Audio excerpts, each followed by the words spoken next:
હવે એને મિક્સરમાં દહીં નાખીને દરદરું પીસી નાખવાનું. ત્યારબાદ એમાં હિંગ, હળદર, આદુ મરચાં લસણની પેસ્ટ, મીઠું સ્વાદ અનુસાર બધું નાખીને એકદમ ખૂબ ફેટવાનું. ત્યારબાદ એમાં 3 ચમચા ઓઇલ નાખીને પાછું ફેટવાનું. એકદમ ખૂબ જ ફેટવાનું, જેનાથી ફ્લફી પેસ્ટ થઈ. ત્યારબાદ સ્ટીમ કરવા માટે આપણે થાળીમાં તેલ લગાવીને ગરમ કરવા મૂકી દઈશું. ત્યારબાદ એમાં 1 મોટી ચમચી ઈનો એડ કરીશું. હવે એને એક જ દિશા બાજુ ખૂબ ફેટીશું, જેનાથી ફ્લફી બેટર તૈયાર થઈ જાય. અને આ જો ગરમ થઈ ગયું છે, વરાળ નીકળવા માંડી છે બધી. હવે આ બેટરને આની અંદર એડ કરી દઈશું. હવે એને 20 મિનિટ માટે સ્ટીમ કરવા મૂકી દઈશું આપણે. 20 મિનિટ થઈ ગઈ છે. હવે આપણે એને ચેક કરી લેશું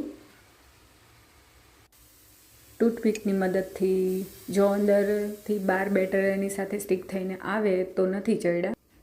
આ ત્યારે ક્લીન એકદમ બહાર આવી છે, એટલે એનો મતલબ કે ખમણ આપણા સરસ તૈયાર થઈ ગયા. હવે વઘાર માટે 1 ચમચો તેલ મૂકીશું. ખમણ એકદમ ઠંડા થઈ ગયા છે, એકદમ રૂમ ટેમ્પરેચર પર. હવે આપણે વઘાર માટે તૈયારી કરીએ. હવે તેલમાં રાઈ એડ કરીશું, પછી લીલા મરચાં કટિંગ કરેલા, મીઠો લીમડો, હિંગ, તલ. પછી એ બધું ચડી જાય એટલે થોડું પાણી નાખવાનું અને અંદર શુગર નાખવાની જરૂર. જો તમને સ્વીટ ન ભાવતા હોય તો તમે એવોઇડ કરી શકો છો.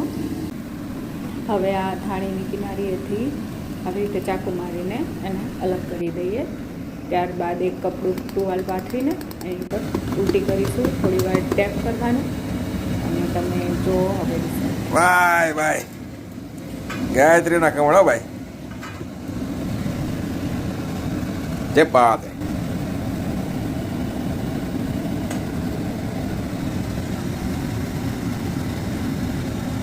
देखा देखा देखा.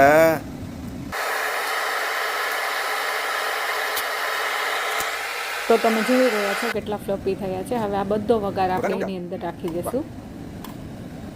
હવે વધારે ફ્લેવર લાવવા માટે કોકોનટ થોડું નાખીશું, લાલ મરચું નાખીશું, સેવ પણ નાખવાની, લીલા ધાણા, મેરા પ્રિય મિત્ર. તો આ છે સુરતી ખમણ.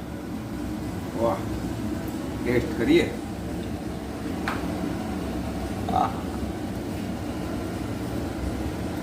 શું કહો, કેટલા સ્ટાર આપશો? આમાં સ્ટાર જ ન હોય ભાઈ. કા આપો એટલા ઓછા. અચ્છા, હા, એટલે ગળે ઉતરે છે ને. અરે ગેલેક્સીમાં જેટલા સ્ટાર છે ને એની કરતા વધારે. Thank you.